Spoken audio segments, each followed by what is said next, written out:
ఈ రోజు నుంచి పిల్లలకి సమ్మర్ హాలిడేస్. మరి మదర్స్‌కి మాత్రం ఇంకాస్త పని ఎక్కువైనట్లే. రెగ్యులర్‌గా ఉండే ఓపిక కంటే ఇంకాస్త ఓపిక కావాలి వాళ్ళని భరించాలంటే ఈ సమ్మర్ అంతా. ఇంట్లో ఉంటే పిల్లలు తినడానికి ఏదో ఒకటి అడుగుతూ ఉంటారు. అందుకే ఈరోజు స్పెషల్‌గా పిల్లల కోసం ఒక హెల్తీ స్నాక్ చూపించేస్తాను. వచ్చేయండి. ఫస్ట్ అయితే 1 కప్ పెసరపప్పుని 1 అవర్ పాటు నానబెట్టుకోవాలి. అలానే పెద్దదైతే ఒక కట్ట, చిన్నవైతే 2 కట్టలు మెంతికూరని శుభ్రంగా క్లీన్ చేసుకొని కట్ చేసుకొని పెట్టుకోవాలి. స్టవ్ వెలిగించుకొని డీప్ ఫ్రైకి ఆయిల్ పెట్టుకుందాము. ఆయిల్ కాగేలోపు రిమైనింగ్ ప్రాసెస్ చూసేద్దాం.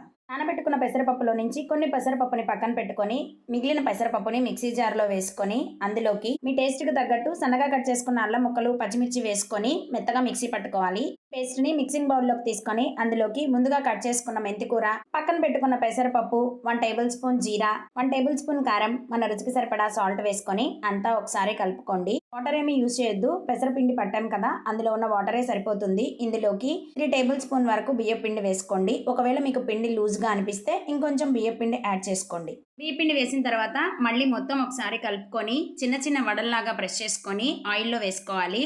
స్టవ్ని సిమ్లో పెట్టుకొని రెండు వైపులా లైట్ గోల్డెన్ బ్రౌన్ కలర్ వచ్చే వరకు నిదానంగా ఫ్రై చేసుకోవాలి. అప్పుడే మేతి వడ లోపల వరకు కుక్ అయ్యి పైన క్రిస్పీగా లోపల క్రంచీగా ఉంటాయి. మీరు ఒకసారి ట్రై చేయండి. తినే కొద్దీ తినాలనిపిస్తుంది. ఈవినింగ్ టీ టైం స్నాక్లోకి అయితే మంచి కాంబినేషన్. అంతే కాదండి, ఇవి హెల్త్ కూడా చాలా మంచిది. పెసరపప్పులో ప్రోటీన్ ఉంటుంది. మెంతికూరలో యాంటీ ఆక్సిడెంట్స్ తో పాటు కొలెస్ట్రాల్ ని తగ్గించడంలోను, జీర్ణక్రియ మెరుగుపరచడంలోను, షుగర్ లెవెల్స్ కంట్రోల్ చేయడంలోను సూపర్ గా పనిచేస్తుంది. మనం ఈ వడల్లో మెంతికూర క్వాంటిటీ ఎక్కువ వేసాం కదా, కొంచెం చేదుగా అనిపిస్తాయి. చట్నీతో తిన్నారంటే సరిపోతుంది. లేదు తినలేము అనుకుంటే మెంతికూర క్వాంటిటీని తగ్గించుకోండి, సరిపోతుంది. ఏంటెందుకు, మీరు ట్రై చేసి ఎలా వచ్చిందో కామెంట్ చేయండి. వీడియో నచ్చితే లైక్ చేసి సబ్స్క్రైబ్ చేసుకోండి.